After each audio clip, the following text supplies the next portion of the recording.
Bienvenue sur Europe 1, il est 13h18, Europe 1 Info, actualité et décryptage, c'est avec Clélie Mathias jusqu'à 14h et ses invités. Avec nous aujourd'hui, Ksenia Fedorova, journaliste et chroniqueuse sur CNews, et Sébastien Ligné, journaliste politique. Bonjour à tous les deux, soyez les bienvenus.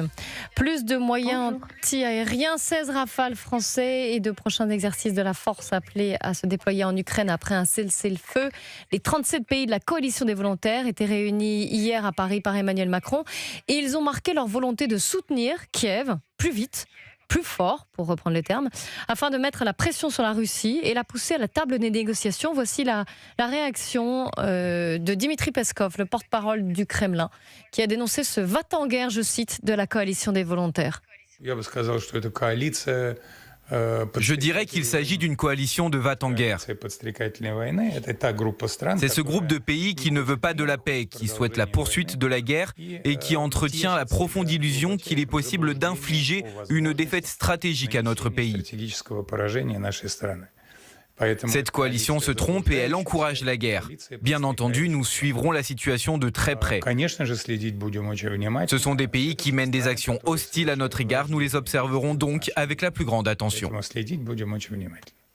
Ksenia Fedorova, pourquoi parler de va-t-en-guerre alors que justement Emmanuel Macron, et on l'entendra d'ailleurs dans un instant, et les 37 pays de la coalition des volontaires veulent, et ils l'ont redit, pousser justement la Russie et l'Ukraine à la table des négociations? Mais en fait, tout simplement parce que pour la Russie, l'Europe qui devient de plus en plus impliquée dans ces conflits, la Russie estime que le plus les livraisons d'armes augmentent, le plus les négociations deviennent difficiles. Parce que pousser la Russie vers la négociation, c'est-à-dire n'est pas jouer un rôle de médiateur, mais continuer de soutenir militairement l'Ukraine, que l'Ukraine puisse en fait soit récupérer les territoires, ce qui est extrêmement difficile et ça n'arrive pas, soit continuer de déstabiliser par les frappes de drones de Moscou et des autres villes russes. Mais la Russie ne voit pas vraiment l'Europe comme un acteur pour la paix, parce que depuis le début du conflit, l'Europe fait tout pour encourager Vladimir Zelensky de continuer cette guerre. Et en fait, c'est comme ça, ce soit par la Russie, par les Russes. Et on peut se poser des questions, en fait, quel est l'objectif final? Parce que si l'objectif final pour l'Europe, c'est faire l'Ukraine gagner cette guerre, ça me semble très compliqué. Si l'objectif n'est pas de permettre à la Russie d'avoir une victoire immédiate, c'est une autre chose.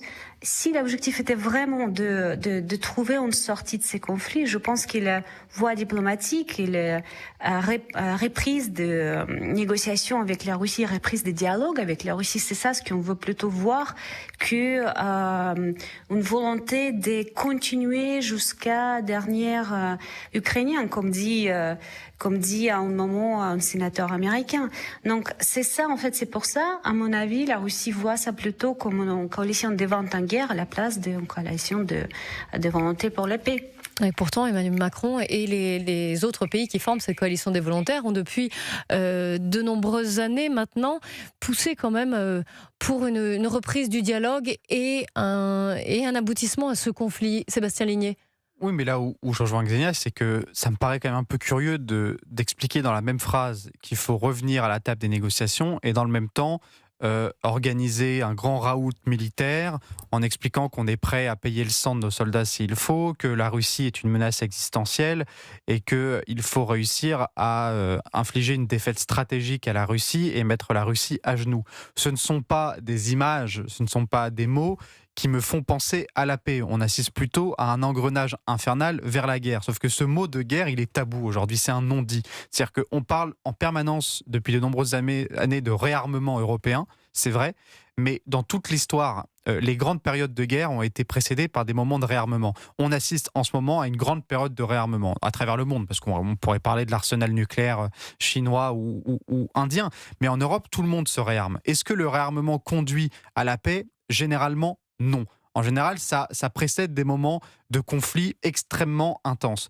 Le problème, c'est qu'il y a un un grand inconnu dans cette histoire, c'est que personne ne parle du fait que si demain la France envoie des soldats en Ukraine, comme ça avait déjà été expliqué par des militaires, voire des ministres français, personne n'arrive à nous expliquer ce qu'il se passe si, par hasard, un missile russe tue un soldat français. Qu'est-ce qui se passe? Ou si un soldat français tue une force russe, qu'est-ce qui se passe? On enclenche une guerre nucléaire avec la Russie et on emmène toute l'Europe avec nous? C'est ça le sujet? Moi, je veux bien qu'on mette des soldats français en Ukraine, mais qu'on nous explique clairement les conséquences. Alors, ce sera une fois que le cessez-le-feu sera établi. Les cessez-le-feu, parfois, on le voit en Iran. Les cessez-le-feu, parfois, ils cèdent. Voire souvent, d'ailleurs. Vous vous souvenez aussi de ce paradoxe, c'est que si on veut la paix, il faut parfois aussi savoir préparer la guerre. Mais vous avez cité le discours d'Emmanuel Macron, c'était lors de son dernier discours devant les armées hier, un discours qui a fortement marqué par les termes choisis, puisqu'il a parlé du prix du sang, s'il le faut. Écoutez le chef de l'État. Le message que nous envoyons au monde est le suivant. Oui, la paix est notre but. Oui, nous chérissons la liberté et le droit. Et oui, nous nous tenons prêts à combattre pour les défendre, toujours, et au prix du sang, s'il le faut. Ce prix du sang, payé par nos soldats français, morts pour la France, blessés dans leur chair ou leur âme. Alors, ce soutien à l'Ukraine, Ksenia Fedorova, il est depuis longtemps affiché, mais là, il est doublement réaffirmé par les mots du chef de l'État et puis aussi par tout ce symbole. C'est-à-dire, en ce 14 juillet, on a vu Volodymyr Zelensky dans les tribunes pour assister au défilé militaire.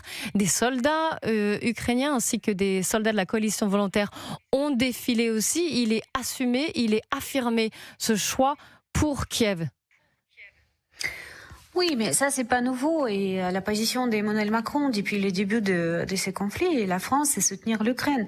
C'est une chose. Mais on peut se poser la question quand il parle de ces réveils stratégiques, est-ce qu'on parle uniquement en politique de défense?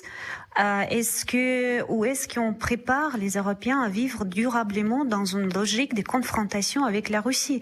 Parce que les mots d'Emmanuel Macron, de dire qu'on peut défendre la liberté jusqu'à 100, c'est quand même inquiétant parce que qu'est-ce qu'on prépare? Est-ce qu'on prépare une guerre avec la Russie? Dans ces cas, il faut le dire clairement en français. Ou peut-on renforcer la défense tout en gardant un rôle de médiateur?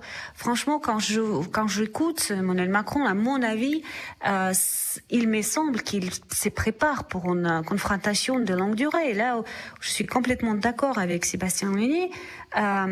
Mais en fait, jusqu'à quel point et quel est le but? Parce que proposer aux forces ukrainiennes de défiler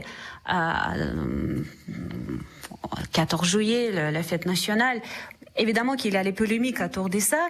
Pourquoi? Pas parce que c'est un pays étranger, mais parce que c'est un pays qui est en guerre ouvertement avec la Russie. Donc c'est une prise de position. Et comme c'est une prise de position, est-ce que la France est prête d'assumer, en fait, aller en guerre en moment avec la Russie, parce que ça sera vraiment, à mon avis, une troisième guerre mondiale, parce que pas seulement la France est un pays de l'OTAN, mais aussi une puissance nucléaire comme la Russie. La Russie a quand même une armée très puissante, donc c'est un scénario catastrophique et j'espère vraiment qu'on peut trouver un chemin diplomatique et on peut trouver une sortie de ces conflits et en fait empêcher cette troisième guerre mondiale, parce que ça peut pas arriver à l'expense d'aider, de renforcer l'Europe. Et il faut pas oublier qu'aujourd'hui, la défense militaire est beaucoup encouragée par les États-Unis. C'est eux qui demandent que les pays européens prennent la position et augmentent leur budget. Pourquoi? Parce qu'ils sont très contents de vendre aussi les armements américains en ces pays. Donc je pense qu'il y a des intérêts économiques derrière, mais il faut jamais oublier les risques qu'on a en fait pour cette escalade. On n'a jamais été si proche en fait d'une escalade et une probabilité d'une guerre mondiale. Mais et c'est ça le choix. m'inquiète, je pense. Oui, on l'entend, mais Sébastien Ligné, une dernière question, puisque ce choix d'Emmanuel Macron et de la coalition des volontaires de soutenir l'Ukraine, ça, on le comprend, on le voit, il est clairement assumé et affiché. Mais pour reprendre un terme de Xenia Fedorova, elle dit, mais c'est pas forcément être médiateur, mais est-ce que la coalition des volontaires, est-ce que les Européens ont cherché à être des médiateurs ? Non, en tout cas, s'ils souhaitent le faire, je ne pense pas que ce soit la bonne stratégie. Sauf que le problème, c'est que moi, j'ai aucun problème avec un réarmement, avec une coalition des volontaires, pourquoi pas. Mais qu'on ne le fasse pas au nom de la paix, simplement. Qu'on assume le fait qu'en effet, l'Europe se prépare à l'éventualité d'une guerre de haute intensité. Il y a une question démocratique là-dedans. Je pense que les Français, ils ont le droit de savoir aussi pourquoi on se réarme et pourquoi on est en train d'enclencher un engrenage vers une guerre. Qu'on nous l'explique. Merci beaucoup, Xenia Fedorova.